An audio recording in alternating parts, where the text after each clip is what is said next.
Assalamualaikum warahmatullahi wabarakatuh. Untuk minggu ini kita belajar tentang primal sama dual ya, lanjutannya tentang metode simplex.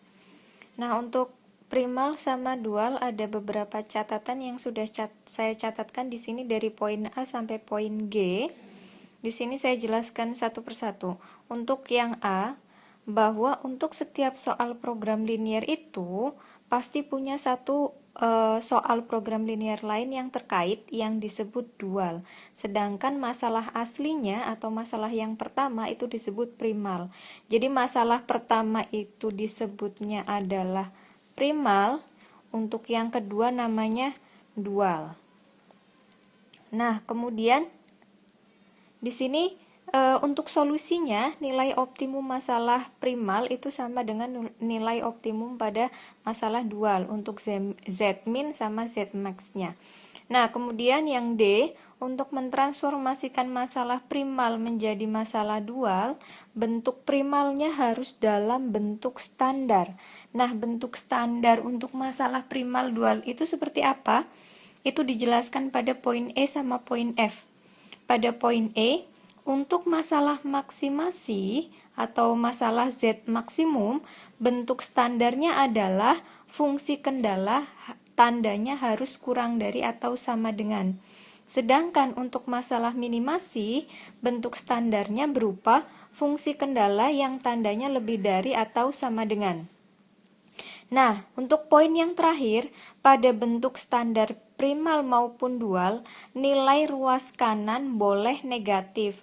Kalau kemarin bentuk standar di metode simplex, itu kan ruas kanan harus positif. Nah, sekarang ada bentuk standar untuk primal dual. Jadi ada bentuk standar untuk metode simplex sama ada bentuk standar untuk primal dual. Kalau bentuk standar primal dual, ruas kanan boleh negatif, tapi nanti ketika akan menyelesaikan menggunakan metode simplex, harus dirubah lagi ke bentuk standar metode simplex di mana ruas kanan itu harus positif. Nah, itu beberapa catatan. Kemudian di sini saya rangkum dalam tabel perbedaan masalah primal dan dual dan bagaimana mengubah dari masalah primal menjadi masalah dual.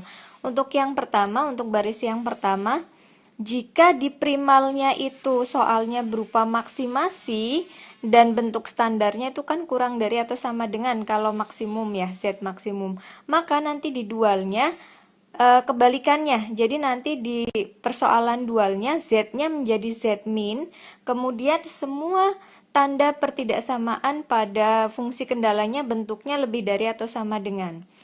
Untuk baris kedua, yang ini, itu kebalikannya. Jadi kalau misalkan soalnya berupa Z-min, maka nanti di dualnya soalnya berubah menjadi Z maksimum. Tandanya juga sama. Kalau yang tadinya tandanya lebih dari atau sama dengan, maka nanti tandanya berubah menjadi kurang dari atau sama dengan. Nah, kemudian ciri yang ketiga adalah yang ini, bahwa nilai ruas kanan yang ada pada soal primal itu nantinya akan berubah menjadi koefisien fungsi tujuan pada dualnya. Ya.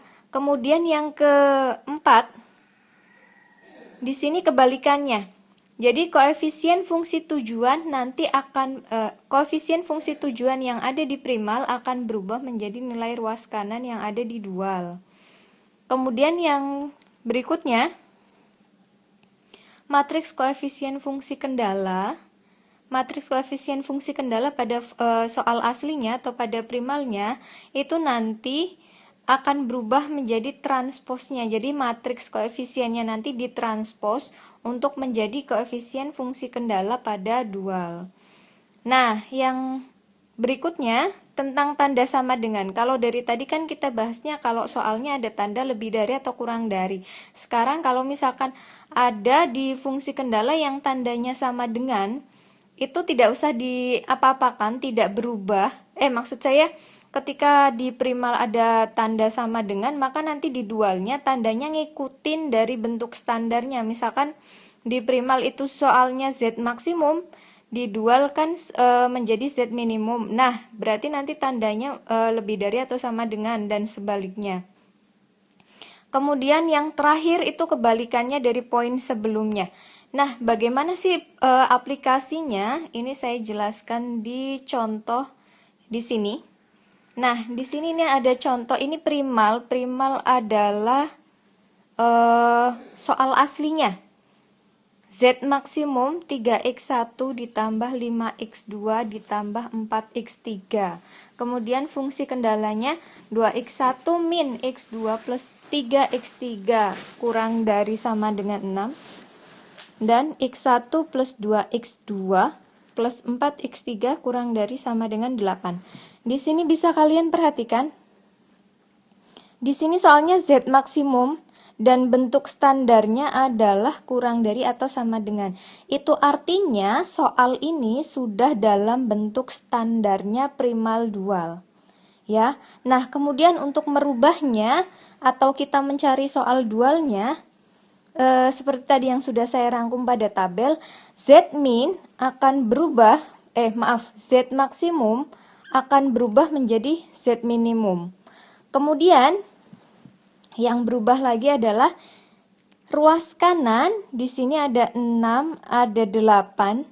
Ruas kanan di primal akan berubah menjadi koefisien fungsi tujuan pada dualnya. Oke, dan kebalikannya di sini koefisien fungsi tujuan. Koefisien fungsi tujuan yang ada di primal akan berubah menjadi ruas kanan yang ada di dual. Nah, kemudian ciri lagi yang berubah adalah kalau tadi Z maksimum berubah menjadi Z minimum. Standarnya kalau Z maksimum itu kurang dari, maka berubah nanti di Z minimum menjadi bentuk standarnya Z minimum, yaitu lebih dari atau sama dengan. Nah, kemudian apalagi yang berubah? Nah, di sini kalian lihat untuk matriks koefisiennya, ini koefisien di fungsi kendala saya tuliskan dalam bentuk matriks ya. Jadi di sini ada 2 min 1 3. Maaf. Kemudian ada 1, ada 2, ada 4. Nah, kita transposkan. Kita transpose itu menjadi 2 min 1 3. Kemudian ada 1 2 4. Aduh, maaf. Nah, ini akan menjadi yang tadi di matriks koefisien di primal, kita transpose menjadi matriks bentuk yang sebelah kanan ini ya. Nah, ini adalah koefisien fungsi kendala pada masalah dualnya. Ini kalau kalian bisa lihat, baris yang pertama 2 1, berarti di sini koefisiennya adalah 2 1. Kemudian baris kedua ada min 1 sama 2. Berarti di sini ada min 1 dan 2. Kemudian ada 3, 4, ada 3 sama 4. Nah, seperti itu. Kemudian apalagi yang berubah? Otomatis variabelnya. Jadi kalau ini hanya masalah penggunaan huruf aja ya. Jadi sebetulnya untuk penggunaan huruf bebas saja. Cuma kalau yang di primal itu, kalau kita pakai X di dual terserah sih sebetulnya. Cuma di sini saya pakai Y. Ya, jadi di sini ada variabelnya ada Y1 sama Y2 dan ada 3 fungsi kendala. Kemudian sama ada syarat non negatifnya. Nah, seperti itu. Cara merubah primal yang sudah dalam bentuk standar menjadi dual yang dalam bentuk standar juga. Kemudian untuk berikutnya, bagaimana jika masalah primalnya itu tidak dalam bentuk standar? Maksudnya kalau soalnya Z maksimum itu kan harusnya tanda fungsi kendalanya kurang dari atau sama dengan, tapi bagaimana kalau ada soal Z maksimum tapi di dalamnya, di dalam fungsi kendalanya itu ada tanda lebih dari atau sama dengan atau bahkan sama dengannya. Atau mungkin bagaimana jika soal Z min, kalau bentuk standarnya itu kan tandanya lebih dari ya. Bagaimana kalau di Z min itu di dalam fungsi kendalanya ada tanda kurang dari sama dengan atau bahkan sama dengannya. Nah, di sini saya ada contoh. Ini di sini ada contoh untuk yang masalah primalnya. Bisa dilihat di sini. Soalnya berupa Z maksimum 5x1 ditambah 6x2. Ini saya tandai Z maksimum. Kemudian fungsi kendalanya x1 plus x1 plus 2x2 lebih dari sama dengan 5. Min x1 plus 5x2 lebih dari sama dengan 3. 4x1 plus 7x2 kurang dari sama dengan 8. Kemudian ada syarat non negatif x1 dan x2 lebih dari atau sama dengan 0. Nah, kalau dilihat, ini kan soal Z maksimum. Harusnya bentuk standarnya adalah tanda di fungsi kendala harus kurang dari sama dengan. Nyatanya di sini ada tanda yang tidak standar. Di sini tanda yang tidak standar yang ini ya. Ada 2. Jadi kita harus merubah bentuk yang tidak standar itu mengikuti soal ini. Karena soalnya Z maksimum, maka bentuk yang tidak standar itu tadi yang bentuknya lebih dari atau sama dengan harus kita rubah menjadi bentuk kurang dari atau sama dengan. Bagaimana caranya? Dengan mengalihkan min 1 pada kedua ruasnya. Nah, 2 ini kita kalikan sama min 1 berubah menjadi 2 ini yang ada di atas. Jadi fungsi kendalanya menjadi min x1 min 2x2 kurang dari atau sama dengan min 5. Ada x1 min 5x2 kurang dari atau sama dengan min 3. Untuk fungsi kendala yang ketiga tetap ya, karena di situ tandanya sudah sesuai dengan bentuk baku. Jadi untuk masalah primalnya kita punya Z max seperti yang di atas ini, dan fungsi kendalanya itu yang di bawah, yang sudah dalam bentuk standar. Yang sudah dalam bentuk standar ini yang akan kita cari dualnya. Kalau misalkan belum dalam bentuk standar, tidak bisa kita cari dualnya. Kalau masih dalam bentuk tidak standar, harus distandarkan dulu. Nah, kemudian ketika di sini sudah standar, maka kita rubah satu persatu seperti yang tadi. Z maksimum akan menjadi Z minimum, ya. Kemudian di sini apalagi? Ruas kanan akan menjadi nilai fungsi tujuan, koefisien fungsi tujuan. Jadi di sini ada min 5, min 3, 8. Kemudian sebaliknya, kalau di sini ada di koefisien fungsi tujuan ada 5 sama 6, maka akan berubah menjadi nilai ruas kanan. 5 sama 6. Nah, kemudian matriksnya. Kalau di masalah primal, matriks koefisien dari fungsi kendalanya kan min 1, min 2, 1, min 5, kemudian 4, ada 7. Kita transposkan menjadi berapa?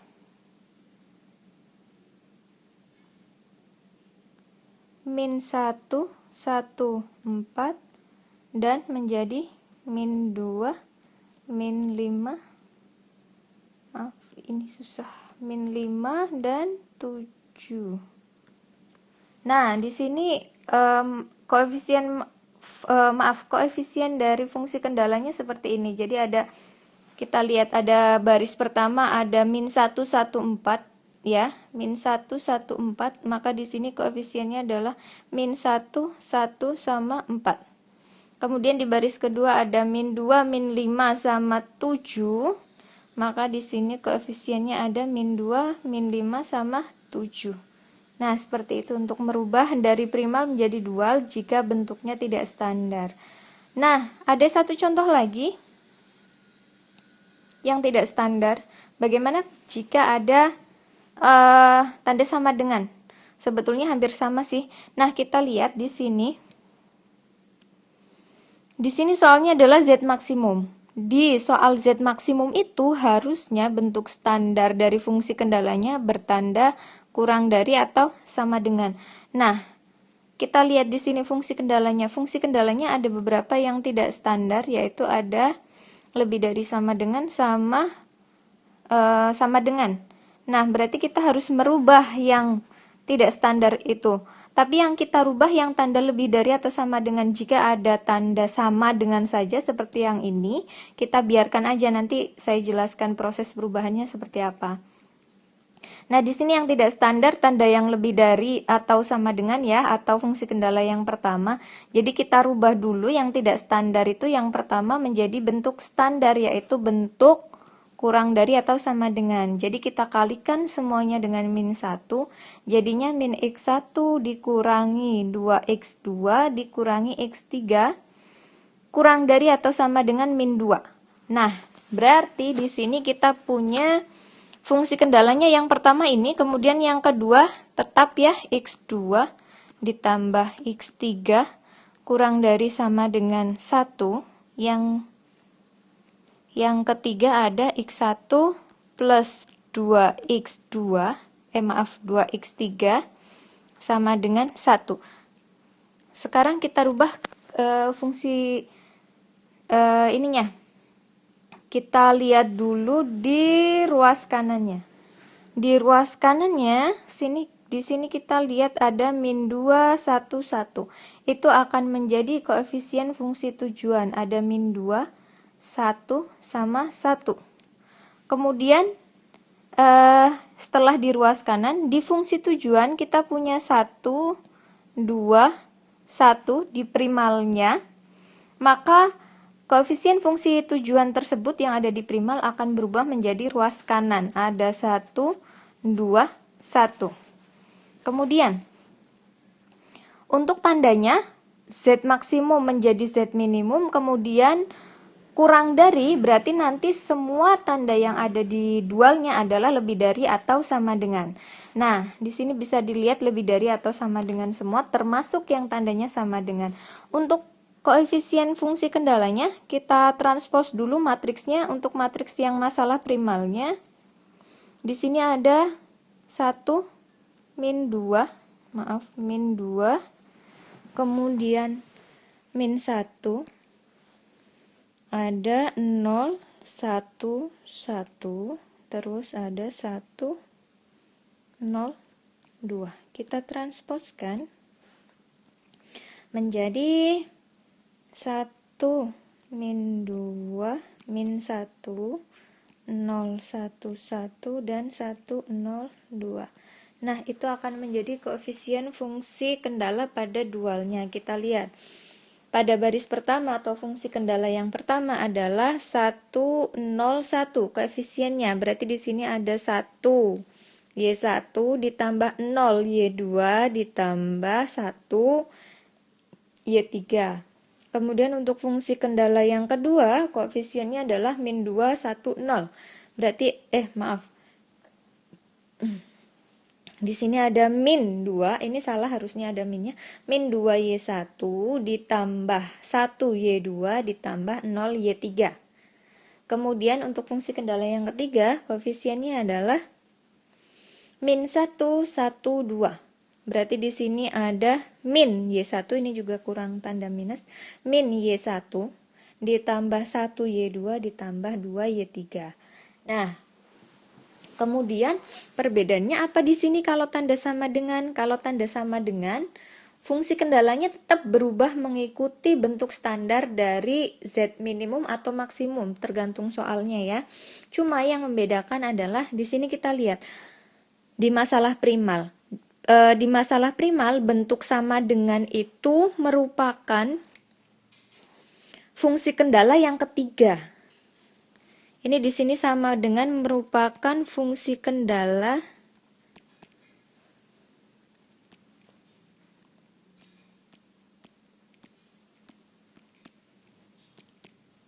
ketiga.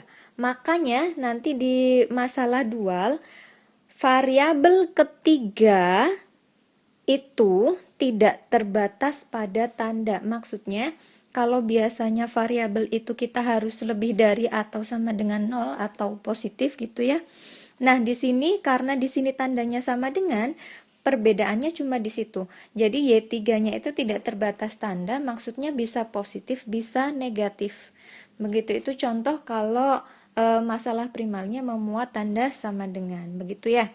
Nah, itu tadi dua contoh atau beberapa contoh mengubah masalah primal menjadi masalah dualnya.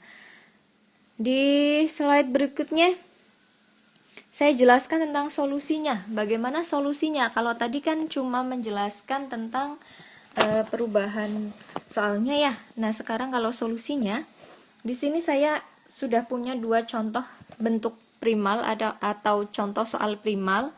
Kemudian contoh bentuk dualnya.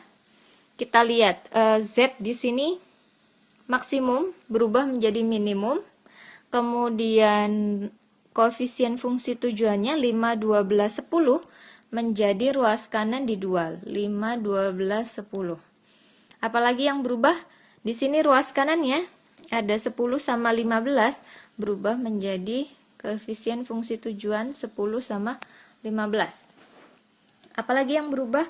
Matriksnya. Matriks koefisien yang di primal itu kalau kita lihat berarti matriksnya 1, 2, 1. Kemudian ada 2, 1, 3. Kita transposkan menjadi 1, 2, 1-nya menjadi baris, 2, 1, 3-nya juga menjadi baris. Jadi di sini untuk masalah dualnya fungsi kendala yang pertama koefisiennya adalah 1 sama 2. Ini bisa dilihat 1 sama 2. Ada Y1 dan Y2. Ya, di sini ada Y1 sama Y2. Kemudian untuk fungsi kendala yang kedua, koefisiennya adalah 21. Di sini ada 2 sama ada 1. Kemudian fungsi kendala yang ketiga, koefisiennya 1 dan 3. 1 dan 3. Nah, untuk variabelnya, syaratnya non negatif semua ya, karena di sini tidak ada tanda sama dengan, berarti semuanya normal, positif semua atau lebih dari atau sama dengan 0. Di sini saya tuliskan masing-masing ada dua tabel simplex ya. Ini adalah tabel simplex yang sudah optimum, yang sudah di tabel yang paling akhir, yang paling akhir atau solusi optimumnya. Kita lihat di tabel yang primalnya dulu, yang sebelah kiri. Kita lihat nih, solusinya kalau untuk yang primal kita bisa lihat ada X2 sama X3 di mana X2-nya sama dengan 3, kemudian ada X3-nya sama dengan 4, kemudian ada Z min-nya, ada Z maksimumnya adalah 76.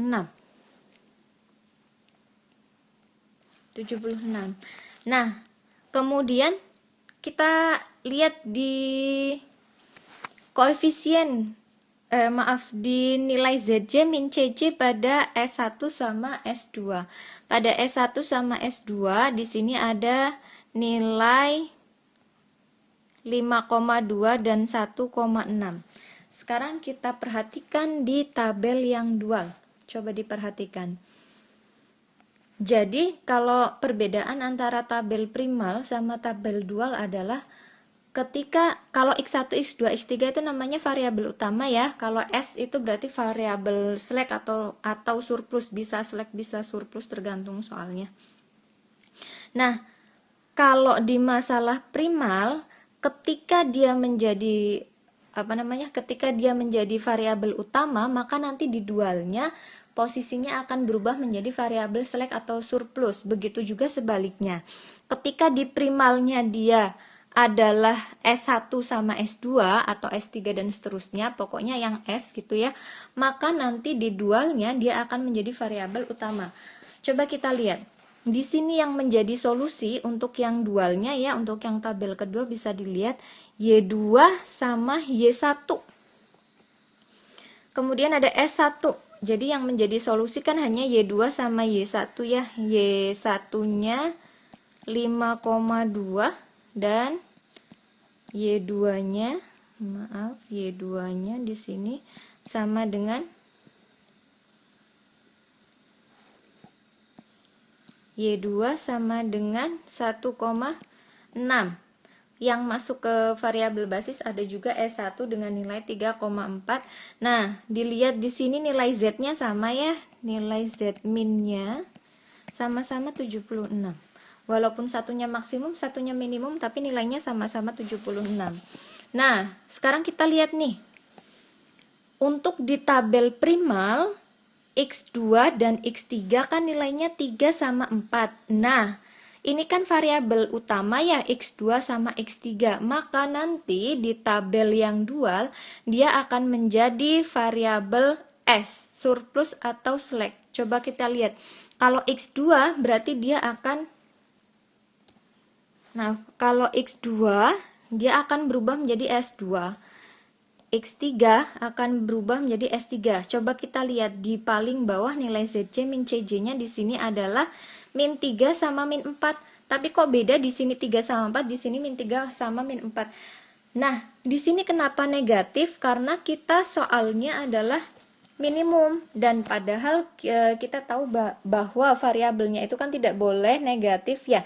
Jadi sebetulnya kalau ada nilai negatif di situ sebetulnya positif. Jadi nilai X2 di sini 3 di tabel primal ya, X2 3, X2 3, kemudian X3-nya 4. Di tabel dualnya kita punya S2-nya itu min 3, S3-nya min 4. Kemudian kita perhatikan lagi di sini ada nilai di tabel primalnya yang sebelah kiri. Nilai S1 adalah 5,2, nilai S2 adalah 1,6. Nah, S1 akan menjadi Y1 di sini. Kita lihat nilainya sama kan, 5,2. Kemudian ada S2 akan berubah menjadi Y2 yang nilainya adalah 1,6, sama. Nah, kemudian ada lagi yang masuk ke basis di sini ada S1. S1 maka kita lihatnya dari variabel yang utama, berarti X1. Di sini X1-nya adalah 3,4. Nah, begitu.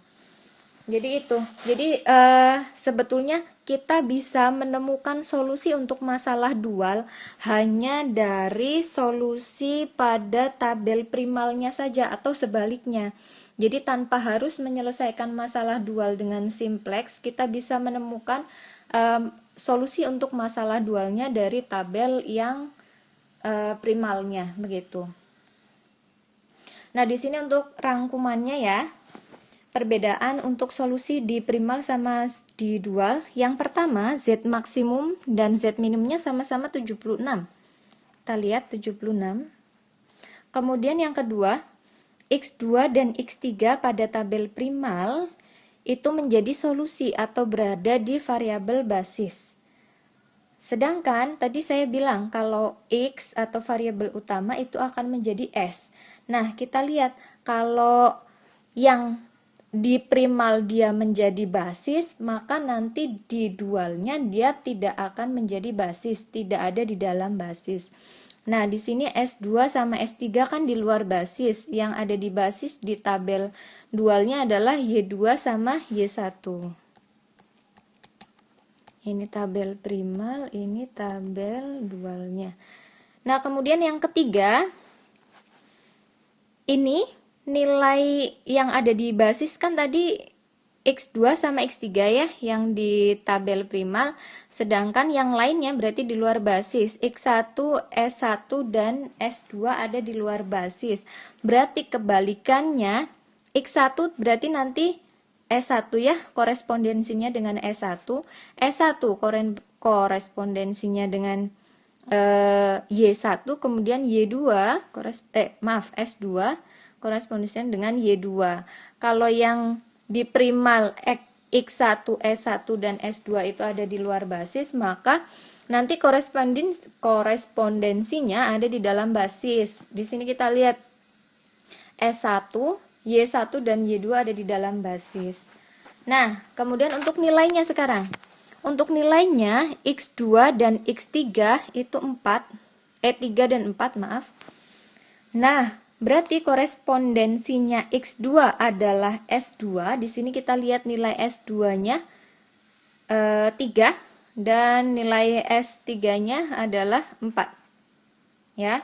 Kemudian untuk yang terakhir, nilai ZJ min CJ pada S1 itu 5,2, S2 1,6. Korespondensinya adalah kalau S1 S2 menjadi Y1 dan Y2. Di sini kita lihat Y1 sama Y2-nya adalah Y1-nya 5,2 dan Y2-nya 1,6. Jadi seperti itu ya.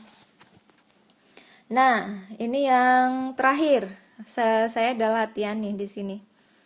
Ada 3 soal berarti ya. Untuk yang soal yang pertama, saya punya di sini masalah primal atau masalah original dari sebuah masalah program linear yang original atau primalnya ya.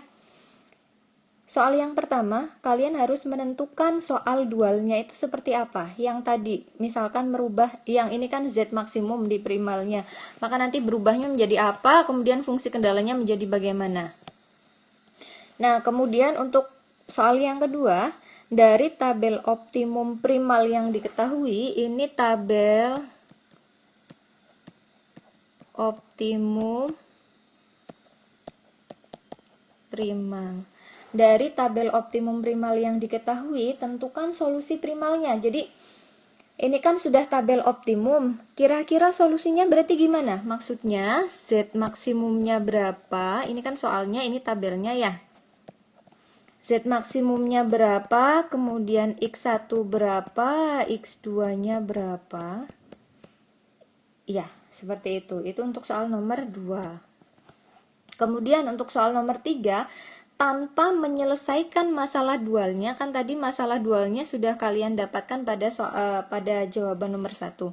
Nah, kemudian yang nomor 3, tanpa menyelesaikan masalah dualnya, maksudnya tanpa menggunakan metode simplex, tentukan solusi dari dual tersebut. Seperti contoh yang tadi sebelumnya. Jadi, kita bacanya itu dari tabel primalnya, ya, seperti contoh yang sebelumnya. Jadi nanti bisa dicari juga Z min-nya, karena tadi maksimum maka menjadi minimum. Z minimumnya gimana? Kemudian nilai Y1-nya berapa, Y2-nya berapa, Y3-nya berapa. Itu untuk soal nomor 3. Nah, seperti itu. Silakan dikerjakan, nanti kalau misalkan ada pertanyaan bisa ditanyakan via